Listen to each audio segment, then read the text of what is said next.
This is the BioCentury Show.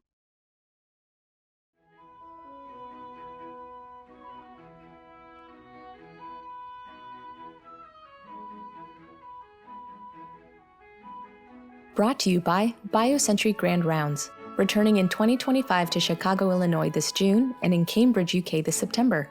Connect with VCs, academic innovators, and biopharma R&D and BD leaders to explore groundbreaking advancements in early-stage R&D and dive into disease biology, therapeutic modalities, and enabling technologies. Learn more at biocenturygrandrounds.com. Hello and welcome to the BioCentury Show. I am Simone Fishburn, Editor-in-Chief at BioCentury. Today, it is a pleasure to be joined by Tim Opler, a Managing Director in Stifel's Global Healthcare Group. Tim has led and advised on strategic and financing transactions across multiple healthcare sectors for over 2 decades. His biopharma market updates are widely read, and his data analyses of the sector are of huge interest and much cited, and we are going to get to some of that soon.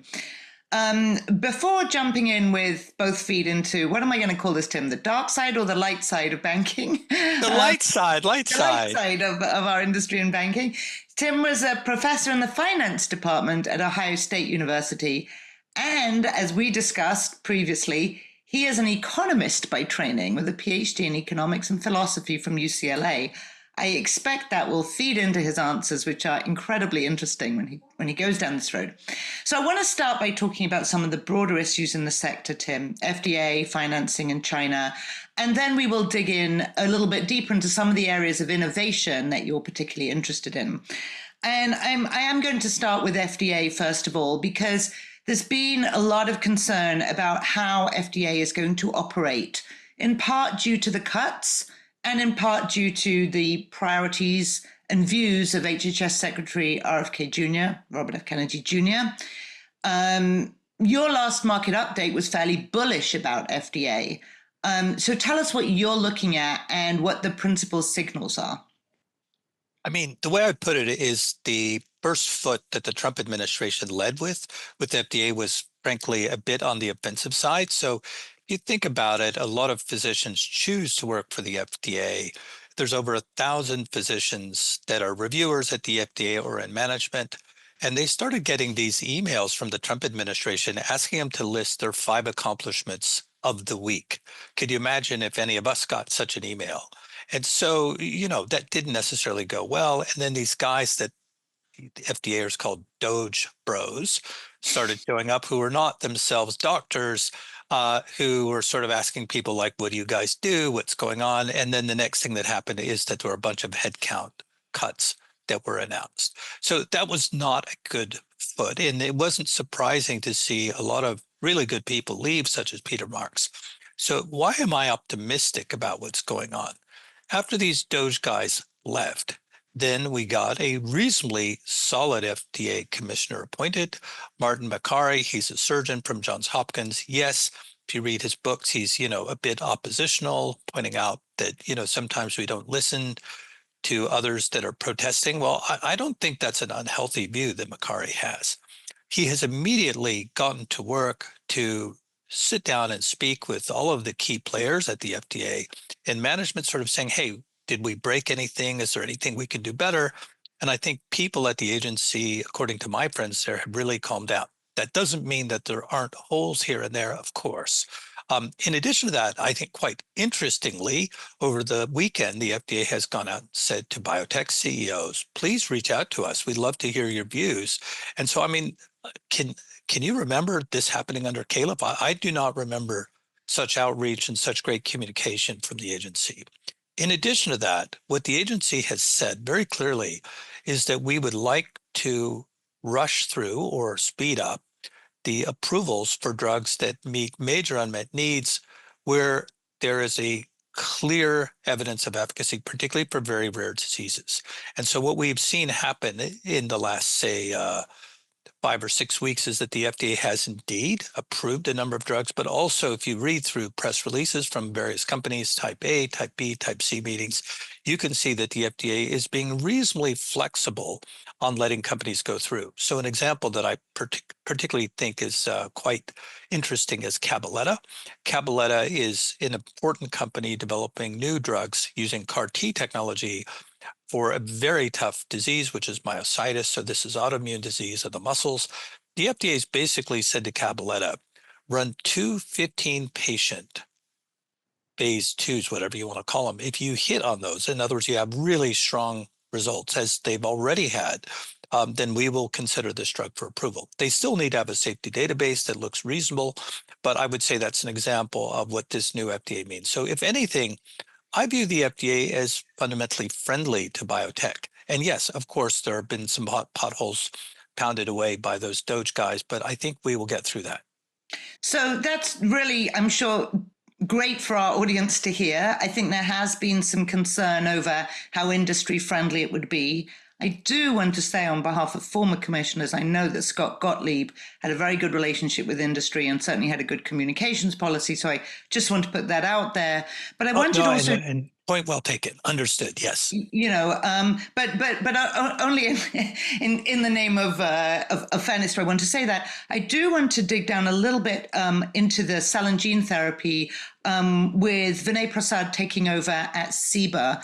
And, you know, what we have seen, and at BioCentury we're sort of looking at, was some of the things that he talked about before he joined FDA and on entering, and wondering whether the bar was going to be raised, which, you know, could not be a good thing in terms of safety for cell and gene therapies. Totally agree that rare diseases and companies that we talk to in rare diseases are quite excited about the landscape in DC right now. But for cell and gene therapies, especially for common diseases or non-rare diseases, let's say, are you equally optimistic? Do you see good things there? I'll make a few comments about Prasad. First, I've never met the man, but I will say that he has a website that lists his many papers. And in his papers, he has argued quite vehemently that we need to be careful about using PFS for approvals in oncology. I happen to be very... I think we can all agree. Yeah, I'm very sympathetic with his point of view. So if you look at the correlation ex post of PFS to overall survival, it's not very good at all. And so, I think he has a point, but that has little to do with kind of these sort of rare diseases. But your question is a good one. What about more common diseases, particularly in cell and gene? And I don't have a good answer other than to say two things. First, Prasad has taken no steps to replace sort of leadership in the cell and gene area led by Nicole Verdun, who's very, very good. And second, I would note that if you look at his private website, he actually has a very pointed comment, which is, my past views do not necessarily represent FDA policy in any way. And I think it's important to note that he's one member of a large organization, and we shouldn't, take the leap from, okay, this is what this guy thinks, to this is what policy is going to be. Understood. And thanks for answering that. So let's move to the other big overhang, the inescapable 700-year bear market that we seem to be in, the capital markets. So, I would say there's a panoply of descriptors here for the people I speak to, from nervousness to weariness to resilience.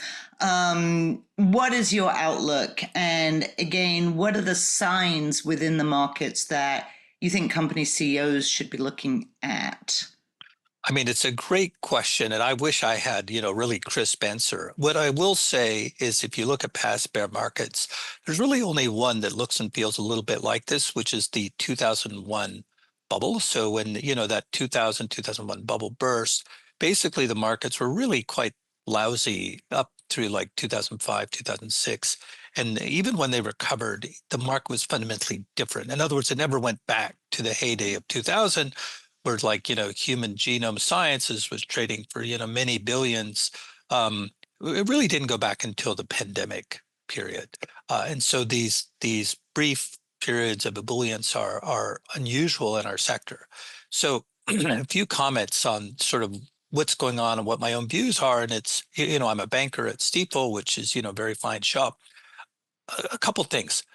First of all, there does appear to be a bit of a mismatch between supply and demand. That is, it's easy to start a biotech company these days. It's relatively difficult to start a fund. And so the supply of capital versus the number of biotech companies being created does seem to be a bit mismatched. And so you see lots and lots of companies now trading at very low valuations, even negative enterprise value. The second comment I would make is that we do see an absence of generalists coming into the sector, which is what we did see in, say, the pandemic period. And I do fear that how should I say, the sophistication required to process, gene editing story involving some cassette of a certain size is just a little bit challenging for the generalists. And so what you see is that the market has really recovered at the high end. So companies like Vertex are doing well. And that's because a generalist can sort of understand and buy that story, but it's much more difficult to look at a phase one specialist sort of target biotech as a generalist. And so I think that's part of the problem is that the nature of the stories has shifted a bit and is working against the interests of the companies in the sector. So that is interesting. It kind of taps into I would call it a pet peeve of mine, which is that I don't think our industry does a very good job of making its innovations accessible and understandable to most people. And I think also that where I want to go with this is the answer, biology has become more complex. Our solutions have become more complex, right? Is the answer that the industry should become less reliant on generalists and find different ways of funding itself? Or is the answer that it should do a better job of explaining itself and making itself accessible to generalists? I mean, those are two very, very good questions. I think to kind of be like a politician and dodge your question, I'm going to say both. The answer to both should be yes. So we do need to work hard to get generalists into the sector, and we also need to do what we can to expand the specialist sector. And I think what's important to note is that what's going on right now, obviously, is there's tremendous policy uncertainty. In fact, the whole modus operandi of the Trump administration seems to be to create policy uncertainty. There'll be kind of trial balloons floated. We're thinking about this, we're going to do this, and then, it comes out in some executive order, but no one really knows, is that executive order real or not? And so people have no idea what's actually going to happen in the sector. And so, the effect of that is that limited partners in these specialist funds, which tend to be organized as hedge funds, not mutual funds, want to stay away. One thing I'll note is that some of the specialist funds that are organized as mutual funds, so think Fidelity or Janus Henderson, those guys are actually doing relatively better. And I think it's in part because they have more stable bases of capital. So if you will, these hedge funds, capital's flowing out right now. So they want to get money in. This is the time to be buying. But the LPs are looking at what's going on in the macro sense, saying, gosh, I don't know if I want to allocate to this. So you've got redemptions and so on. Yeah. Yeah. So we could talk for hours about any one of these things, but I do want to move to the third big issue that I think is, I wouldn't call it an overhang, but a factor in our sector, which is the rising competition from China. Now, at BioCentury, we've been following this space for over a decade. We believe that patients are global and that our industry is global. And we see that the expertise and innovation from China is becoming incredibly competitive. I don't think that's any more controversial anymore. Now, at the same time, I see or hear about three trends maybe among CEOs in the West. On the one hand, there are some who've sort of got their head in the sand like, oh, this isn't real, right? I don't need to worry about that.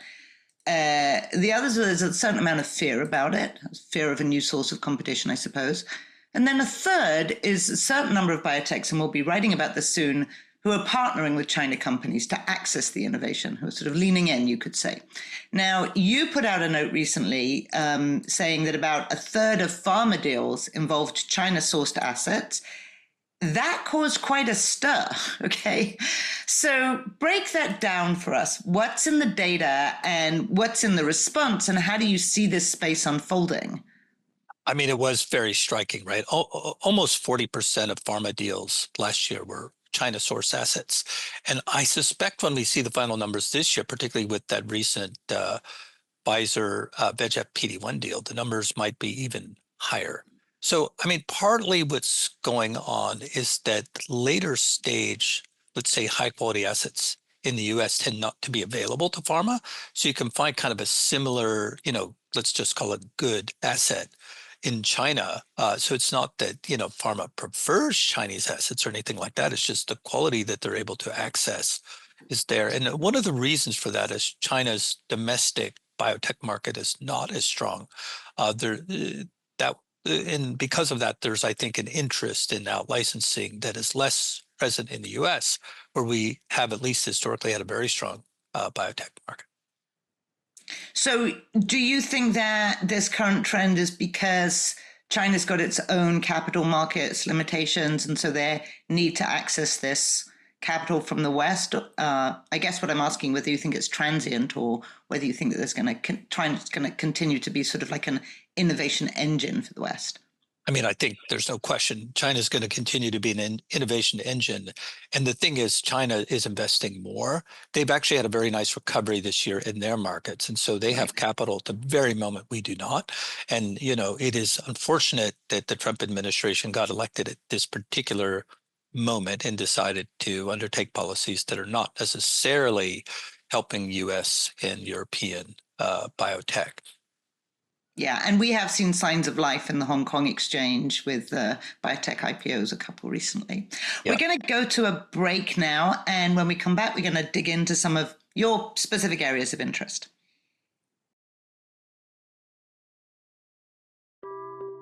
Grand Rounds. BioCentury's R&D conference will return in 2025 to the US and Europe to debate key bottlenecks in translation and unlock scientific breakthroughs with commercial potential. Connect with VCs, academic innovators, and biopharma R&D and BD leaders to explore cutting-edge advancements in early-stage R&D as we dive into disease biology, therapeutic modalities, and enabling technologies. Join us in Chicago, Illinois this June for the second BioCentury Grand Rounds US, and in Cambridge, UK this September for the inaugural Grand Rounds Europe. Register and learn more at biocenturygrandrounds.com.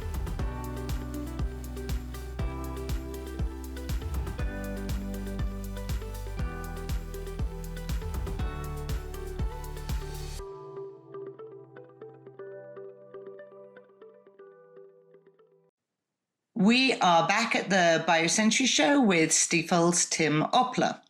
So, Tim, let's talk about some specific areas of innovation. Now, one that you told me you have a particular interest in is aging, or perhaps the biology of aging, and the opportunities for biomedical innovation. So, why are you interested and excited about this right now?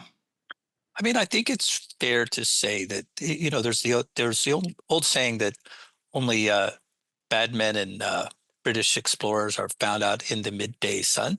And so if you look at the field of aging, it's only Silicon Valley billionaires and complete crackpots that have been, at least according to us, mainstream type people are interested in aging. Why is that? Well, I think the general view is that the field of aging has not been translationally ready.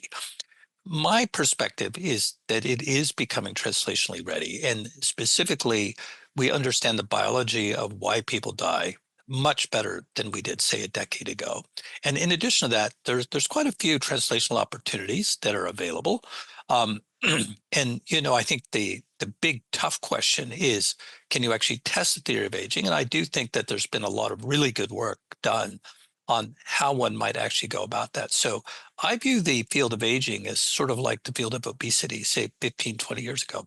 It's essentially ready to be cracked wide open. So what about people who would say to you, should we be spending our money on extending the lifetime of people who are 70, 80, 90 or whatever, versus if there's only a limited amount to go around, should that money be going to diseases of childhood or diseases such as obesity, which will, help a broader range of the population? How do you think about that? I mean, I think the question you're asking is a relatively deep question. It gets really at sort of how societies should allocate resources. I mean, you could have asked the same question, 400 years ago when the average lifespan was 30, saying, should we try to keep people alive till 30 as opposed to, try to get them to 40? So my perspective is that human life is inherently valuable, and there's no reason why we shouldn't make an effort to extend life. And I don't see those efforts as necessarily competitive from a resource perspective with those of younger people. And I actually want to ask another thing, which is there is a broadly held view that you can't get a drug approved for quote unquote longevity. But you told me that may not be correct. What are the opportunities here that are not the same as diseases of aging like Alzheimer's, but actually aging? Right. So this argument is complete nonsense. So the FDA routinely approves drugs that increase overall survival for whatever disease. And I've spoken to senior officials at the FDA and simply said, let's say I wanted to get a drug approved for aging. They said, look, this is how you have to do it.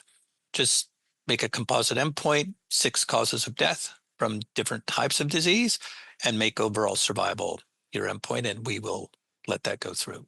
So you can't get a drug maybe approved yet for something like feeling senile or old. And, so that sort of thing's not going to work. But the FDA is all about survival. Okay. No, I mean, that's a fair point. And I think that's an area that we're also digging into and going to be talking about at some of our upcoming conferences. Good. And Good. that's I want to go from there to another big passion of yours and focus of ours is on women's health. And, this is a huge area and an underfunded one. And we could go into the reasons for the underfunding. But what I'd rather focus on first, I mean, unless you want to talk about that, but what I'd rather focus on is whether that's changing and what the drivers are, if so. It's a good question. So, I mean, we could spend a lot of time talking about why women's health is important. I do think that there is more awareness of women's health as a priority, and there's certainly an interest in doing something, both at a social level and also at the level of individual companies about women's health. But I don't see massive or major change underway at the moment. So, one of the issues could be, the construct of women's health and we don't talk about men's health. There are certain diseases that men get. And so when we thought about it at BioCentury, we decided, for example, to focus on specific indications rather than the totality of women's health. And, endometriosis is one that we will be talking about at our upcoming Grand Rounds meeting in Chicago. And, that is a disease with a massive population and therefore a huge commercial opportunity, but really no progress. Now, maybe you'll help me think this through, because some people say that there's a lack of regulatory endpoints. But I wonder if there's also a need for more understanding of the underlying biology. And I know that you've been looking into this area. So what do you see as the rate limiting factors, and what progress might you be seeing? Yeah, look, I mean, I think pharma have been trained that women's health is not an area that one wants to invest in. And I must say that, Astellas has recently launched BioCentury, which is a very innovative drug for postmenopausal symptoms and has not had great uptake or support from the insurance industry in the US. So maybe there's a broader sort of policy approach to be taken. As for endometriosis itself, actually, if you look at the science, there's all sorts of really interesting breakthroughs. So, for example, Bayer divested a drug that's an antibody against prolactin receptor, picked up by a Chinese company of all things. And the Chinese company's just delivered spectacular phase 2 data. So it took a Chinese company to go after endometriosis. Another very interesting finding was a Japanese group 2 years ago discovered that women who had endometriosis were overwhelmingly more likely to have a fusobacterium infection. This idea has actually been around for a while, that endometriosis may be caused by an infectious agent. I'm not aware of any pharmaceutical company that is exploring the use of antibiotics or other strategies to deal with fusobacterium. To my knowledge, there's been no clinical efforts there, and it's quite the shame. And the commercial opportunity is actually quite large. So Are there other areas within women's health that you're keeping an eye on? I mean, the endometriosis question is one that we'll watch, but as you point out, it's it's an issue of both in uncovering the biology. I don't know how much is going on in academia, but we are looking at that. The willingness of companies to pick it up and then to know that they'll get reimbursed. So I think that you're right that there are structural issues all the way along, but other areas, you could argue, breast cancer, for example, is women's health, and that's made tremendous advances. So there are areas sort of in between those two. Are there new areas that we should be keeping an eye out in women's health? I mean, I think if you look at the science and the biology, there's a lot of progress that's been made in understanding a number of diseases that have been with us for a long time, some of them more serious than others. So, female autoimmunity has been sort of identified to be related to chromosomal structure as opposed to, say, hormones. Similarly, there's been a lot of breakthroughs in complications of pregnancy. So, today, the odds that a mother or child dies at birth are actually quite low, which is fantastic progress in the last 500 years. But there's still enormous complications that take place during pregnancy, such as hyperemesis gravidarum, severe pregnancy vomiting. A scientist named Marlena Fejo has sort of uncovered the cause of that, and it's easily addressed pharmacologically. There's one pharma company that's working on that. Another area that I think is really interesting is PCOS. So PCOS is sort of the cousin of endometriosis, and the causes of PCOS are also starting to become much better known, and the opportunities to address that disease are rising. One other last place that I've been personally really interested in is sort of what happens with Hashimoto's disease. So you'll meet an enormous number of women that have this constellation of symptoms where they are struggling with weight, they're struggling with sleep, and a lot of them have Hashimoto's disease. Universally, those women are treated with levothyroxine, which is a generic drug. Levothyroxine is just not a great solution. It does nothing about the autoimmune attack. It simply replaces one aspect of the thyroid. And so there's just a huge gaping opportunity for someone to come along and address Hashimoto's. Okay, so what's the step change that's needed? And there's that opportunity. Hashimoto's been defined for quite a long time. What's the barrier? I mean, I think in the US at least, private insurance rates, as Stellis is discovering, are not great. In other words, insurance companies are telling patients, don't take that Stellis drug. It costs $5,000 a year. Just go take your estrogens, please. And so I do think that consciousness raising, you might say, maybe, I don't know if that's a thing, at insurance companies would help. And certainly Medicare, Medicaid systems could participate in that area. I guess Medicare just covers people over 65. So, some type of government encouragement, I think, would be quite helpful. That's interesting. Okay, I think we have time for the third area that you mentioned to me, which is the brain, an area of interest, which you said wasn't just about neurodegeneration or psych, right? But our ability to actually understand the brain. Tell me what you mean by that and what this frontier is and how it's going to play into new therapeutic interventions.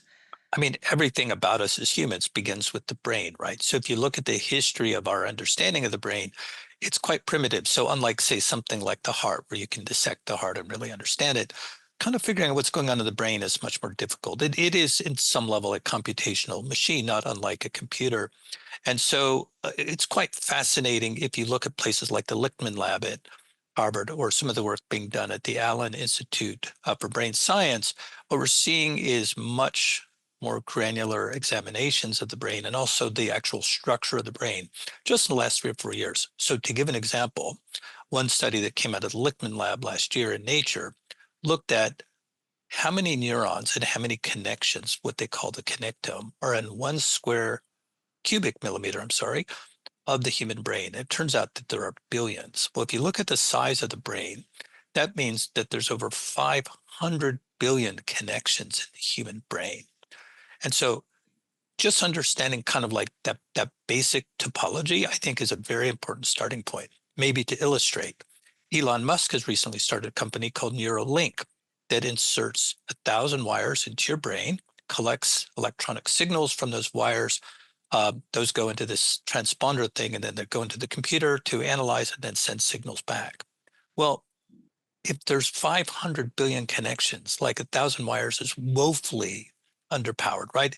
Like when that company was started, we just didn't understand what was going to come out of the Lichtman lab. So I'm interested in just like understanding the brain at a very basic level. You know, it's an analogy that I've drawn myself and agree with. You know, we kind of worked out, I don't know, a couple of hundred years ago, actually more than that, the cardiovascular system. We know huge amounts about how almost every part of the body, in fact, other than the brain. And, you know, one thing I've wondered, I started out as a neuropharmacologist, actually. I did not know that. Yes, cool. I did. I started out, yes, as a dopamine receptor person. And, you know, it's always intrigued me as to whether, you know, you'd be able to really target specific cells within the brain at some point that we just can't do. Right now, we talk about crossing the blood-brain barrier, but once you're there, it's sort of a soup. We can't direct them. But actually, I wonder with what you're saying, whether the future in neuroscience is in fact pharmaceutical or pharmacological interventions rather than other types of intervention. And how do you think that medicine is going to play out in that area? It's a great question. I'm not sure I have any of the answers. I can just sort of glimpse what's coming.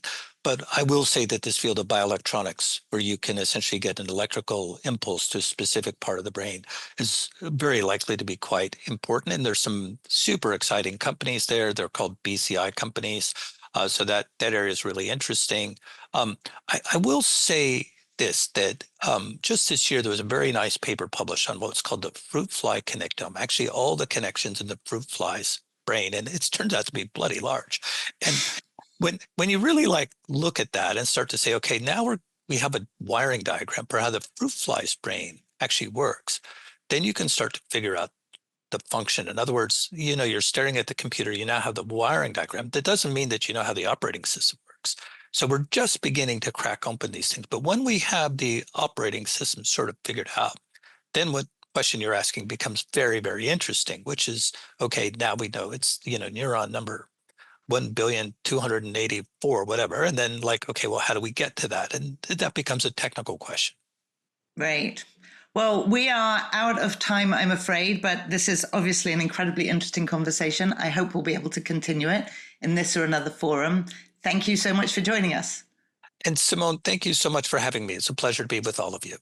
Thank you.